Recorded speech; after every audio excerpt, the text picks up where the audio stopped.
Hi ma, hinahanap mo ba to? Alicia! Isusuot ko sana yan pagpasok sa trabaho ngayon. Ma, may malaking presentasyon ako sa paaralan ngayon. Pakiusap. At saka, ayon sa Mother Daughter Rule, kahit ano sa aparador ni Mama na magustuhan mo, iyan na yun. Paalam! Alicia, hindi ka ba mag-aalmusal? Wala ng oras. Sapot ang mansanas. At salamat. At gawin mo ng mabuti. Pahangain mo ako. At ako rin. Sige po.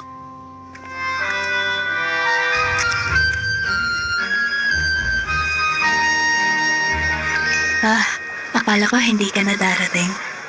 Bilis! Bilis na! Kailangan kong ayusin ang pendrive ko. Dali! Bago pumasok si Kinang Cummings.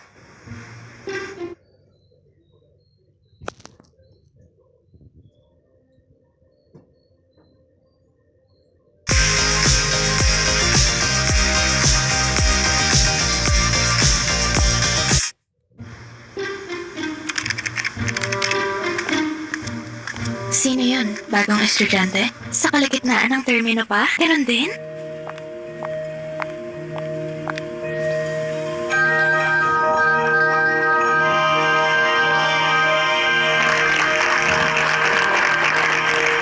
Napakahusay nun, Alicia. Ang detalyado at malinaw. Klase, ganyan dapat pagkagawa, malinaw? Congrats, Binibining Perfecto. Si Binibining detalyado at malinaw. Congrats! Alicia, ang galing nun! Salamat. Bago ko lang, ako si Alicia. Tina. Sandra, kakalipat lang namin ni Papa dito. Isang linggo pa lang. Bakit hindi ka sumama sa amin? Break time na. Tara! Salamat! Ang chocolate frappe dito, grabe ang sarap. Kailangan mong tikman. Siya nga pala, hindi ko alam kung alin ang mas maganda. Yung presentasyon mo o yung suot mo. Talagang binibining korporatibo.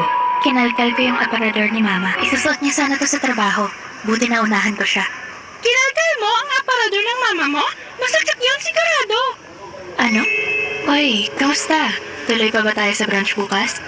Aba, oo naman. Sandra, gusto mo sumama?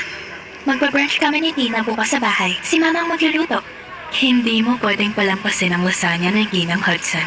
Nakakamatay talaga sa sarap. Sige, kasama ako. Salamat! At doon natapos yung klase. Grabe, tawa talaga tayo ng tawa. Ang saya ng kwento. Heto na ang pagkain. Sana nakahanda na rin ang mesa. Ayos! Ang bait nyo. Ma, iced tea? Oops! Akala ko hindi mo mapapansin. Mint lemonade. Ma naman. Pakiusap, ako na magbibigay ng lemon para sa'yo. Pero lemonade, yung signature lemonade mo. Sige na nga. Ma, ang galing mo talaga.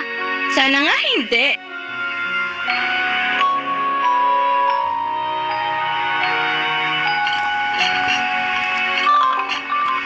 Walang telepono habang kumakain, hindi ba? Tapos na kaming kumain, kaya dinala ko na yung telepono dito. Oo, si Mike to. Nakuha na rin namin ang court ngayong hapon. Anong court? Ang badminton court, Ma. Lagi kasing puno. Nakakuha kami ni Mike ng bakante ngayong hapon. Ang totoo, ngayon na. Ngayon? Pakiusap. Ikaw ang nakatoka sa paghugas ng pinggan. Alam ko, gagawin ko. Pagbalik ko kaagad. Alam mong ayoko nang may naiiwan na hugasan. Ma, buong linggo na kaming naghahanap ng bakante. Pakiusap, huwag ka na lang pumasok sa kusina para hindi ka mainis sa hugasan. Pagbalik ko, huhugasan ko kaagad. Pa?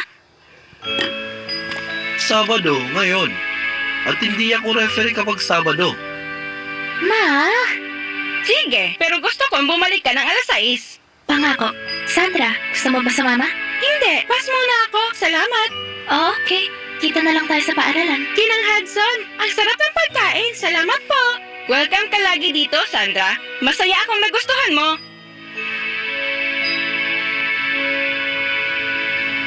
Kamusta, Sandra? Anong nangyari sa kamay mo?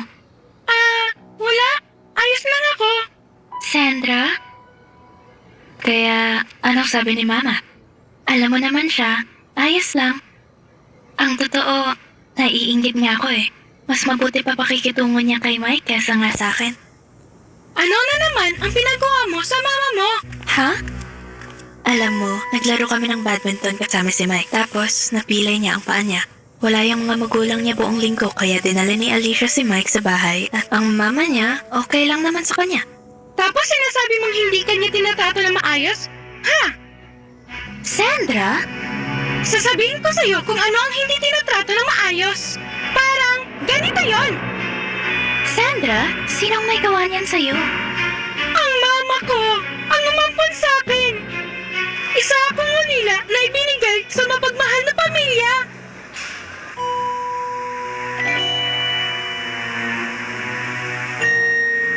Bakit hindi ka kumakain?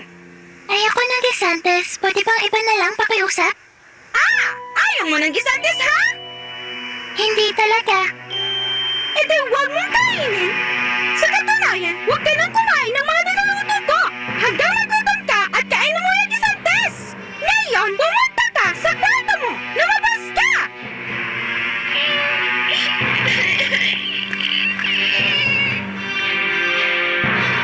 Nasaan ang brush ko? Alam kong dito lang yon. Ha? Nasaan?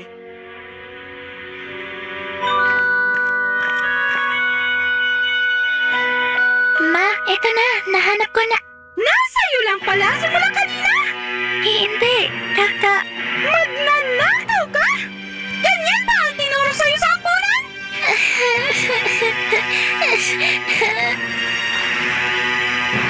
Kinalkal mo ang aparador ng mama mo? Masakit yun sigurado. Kaya pala. 5 taon, puno ng sugat ang buhay ko. Hanggang dumating ang kapatid ng umampun sa akin. Nakita niya ang kalagayan ko at inalok akong ampunin. Labis na natuwa ang umampun sa akin na mapaalis ako. Sabi pa niya, ngayong nag-alaga na ako ng bata, hindi ko maisip kung bakit hindi na lang aso ang ginawa ko. Sandra, ang lungkot naman nun. Hindi mo alam kung ano meron ka, Alicia. Tigilan mo ang pagiging pabigat mo sa mama mo. Hindi porket lagi siyang nagsasakripisyo, pinapagamit ka ng bago niyang damit. Nagluluto ulit kasi gusto mo, kahit tapos na siya magluto. Tigilan mo yan. Huwag kang maging sakit sa ulo.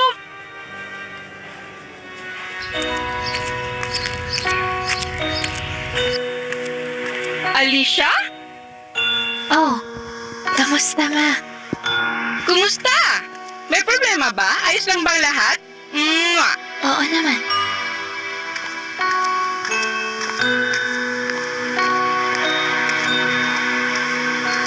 Tigilan mo yan! Huwag kang maging sakit sa ulo ng mama mo! Salamat sa damit, ma. Ibabalik mo? Salamat.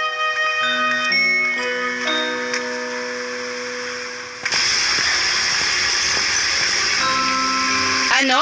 Hindi naman ngayon ang araw na maghuhugas ka. May oras ako, kaya naisip ko lang.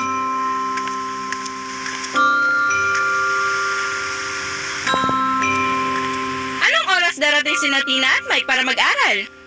Gusto mo ba ng lemonade o milkshake? Anong sandwich? Salamat, ma, pero may dala na akong chichirya. Huwag ka nang mag-abala, ma.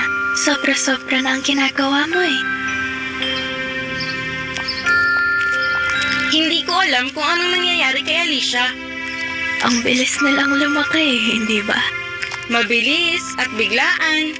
Gigising ka na lang isang araw at parang hindi ka na nila kailangan. Kakailanganin pa rin nila tayo. Paalam.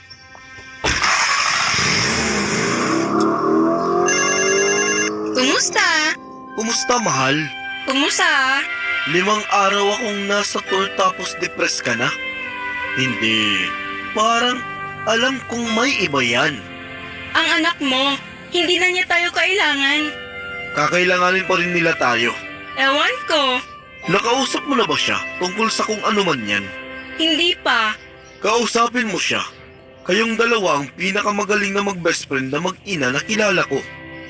Kaya kausapin mo siya ng direkta at ayusin niyo to, ha? Sige, Mahal kita. ako rin, paalam. Kamusta, Ma? Pasensya na medyo nahuli ako. Ako na maghahanda ng hapunan. Hindi na. Umorder na ako ng pizza. Ikaw at pizza? Dahil hindi na ako kinukulit ng anak ko para dito, naisip ko, ako na lang ang gagawa. Eto, Ma. Pasensya na sa pagiging pabigat ko. Pabigat? Pero naisip ko na, Umupo ka. Mag-usap tayo. Ipaliwanag mo. sige. Hindi kita nabibigyan ng halaga gaya ng dapat. Pasensya na talaga. Wow! At akala ko pa naman, ayaw mo na akong kasama. Ha? Hindi! Hindi yan totoo! Alicia, halika rito. Nalulungkot ako sa pinagdaanan ni Sandra. Pero iba ang relasyon natin. Siyempre naman, binibigyan mo ako ng halaga. Palagi akong may hinihingi kahit ang dami mo ng ginagawa. Paano yun nagiging pagbibigay halaga? Naalala mo noong nakaraang taon, may lakad sa paaralan na sobrang inaabangan mo? Oo naman, pero Pero nagkasakit ako sa huling minuto at kinansila mo. Pinilit pa kitang sumama pero hindi ka umalis. paano naman ako aalis? Hindi ba't yun ang pagbibigay halaga at pagmamahal sa akin? Gagawin mo rin naman yun. Oo, at yun ang punto. Kapag mahal na mahal ng dalawang tao ang isa't isa gaya natin, nagiging informal at kampante tayo. Hindi yun pagiging demanding, kundi tiwala na kahit nakakainis minsan, mamahalin ka pa rin ng kabila ng sobra. Tulad nung nakiusap ka sa akin na maglaro ka muna ng badminton at saka mo na lang hugasan ng pinggan. Pero pagbalik mo, ginawa mo naman ang iyong ipinangako. Pinagawa mo sa akin yung limonada dahil naniniwala ka na ako ang gumagawa ng pinakamasarap na limonada sa buong mundo. At dinala mo yung iced tea sa inyong laro, di ba? At hindi mo itinapon. Hindi masama ang maramdaman na may kaunting karapatan ka sa taong mahal mo basta't hindi ka lang nakakasakit. Kung ganon, ibig mong sabihin, maputing anak ako? Isa kang napakabuting anak, matalino, may respeto, responsable, masipag, masayahin. At ganon ako dahil sa pinakamaputing ina na ikaw. Mahal kita, Ma. Mahal kita, Iha. Ibig mong sabihin akin na lang yung dilaw na palda na binili mo kahapon? Huwag mong susubukan. Ako muna ang magsusuot niyan. Sabi ni Sandra, huwag kang maging sakit sa ulo ng mama mo. Aray, at tinadaan mo talaga yon? Medyo nakakatawa, pero pinagmamalaki kita. Ibig mong sabihin na hindi ako sakit sa ulo? Sakit ka sa ulo. Minsan. Pero oy, hindi ko ipagpapalit yan. Ano nga ulit yung nakakainis mong tuntunin? Kapag may nagustuhan ka sa aparador ni Mama, iyon na iyon. Nakakainis ngang tuntunin.